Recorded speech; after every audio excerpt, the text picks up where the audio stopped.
छोटी सी कहानी है पुराने जमाने की। एक राजा था जो निसंतान था, जिसको पुत्र प्राप्ति नहीं हो रही थी।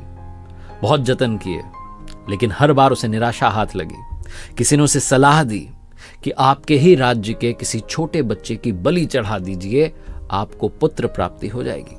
राजा को आइडिया बहुत पसंद आया। उसने कहा बहुत बढ़िया, ऐसा ही कुछ कर लेते हैं, क्योंकि अब तक सब कुछ कर लिया, कुछ बात तो बनी नहीं। तो उसने मुनादी करवा दी, ढिंढोरा पिटवा दिया अपने राज्य में कि किसी भी परिवार से कोई भी अपने छोटे बच्चे को ला करके राजा को दे दे, उसकी बलि चढ़ाई जाएगी। और जिस परिवार से बच्चा आएगा उस परिवार को बहुत पैसा, बहुत इनाम राजा साहब की तरफ से दिया जाएगा। उस राज्य में गरीब परिवार रहता था, उनके बहुत बच्चे थे। एक छोटा बच्चा था, सबसे छोटा, जो मंदिर जाता था, भक्ति करता था और कुछ करता नहीं था।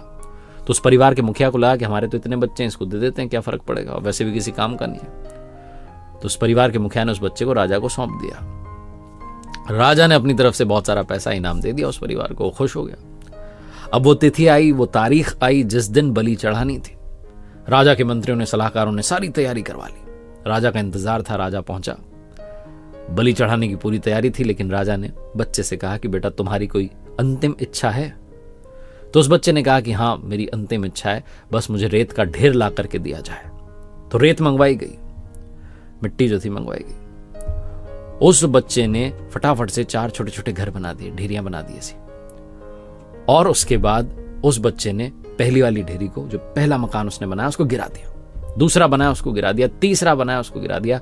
और चौथे के सामने हाथ जोड़ करके बैठ गया, आंखें बंद की, प्रार्थना की, और उसके बाद बोला राजा से कि अब मेरी बलि चढ़ा दो, जो करना है कर लो। राजा डर गया, सलाहकार डर गए, मंत्री डर गए। बोले इसने क्या किया है, इसने कौन सी ये विद्या अपनाई, यहाँ पर क्या विधि लगाई? उससे पूछा तुमने क्या किया है? उस बच्चे ने कहा कुछ नहीं किया, बस मैंने 4 मकान बनाए और गिरा दिए 3, एक को रहने दिया।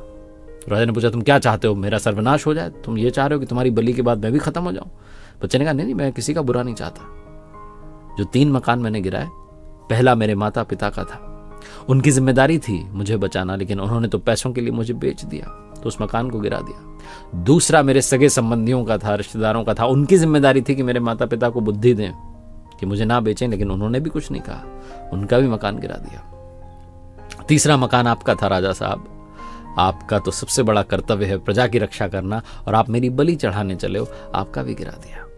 चौथा वाला तो मेरा मंदिर है, मेरे परमात्मा का, अब उन्हीं से मेरी जो है आशा बची है। उनसे मैंने कहा कि अब जो होगा आप देख लेना, मैं आपकी शरण में हूं। राजा की आंखें खुल गई। उसे ये रियलाइज हुआ, महसूस हुआ कि कहीं ऐसा ना हो कि इसकी बलि चढ़ाने के बाद भी बेटा प्राप्त नहीं हुआ तो क्या करूंगा। राजा ने उस बच्चे को ही अपना बेटा मान लिया, उत्तराधिकारी घोषित कर दिया, और पूरे नगर में, राज्य में ढिंढोरा पिटवा दिया कि अगले राजा मिल गए। उस परिवार का मुखिया बस मन में जो है एक निराशा लेकर के ही रह गया।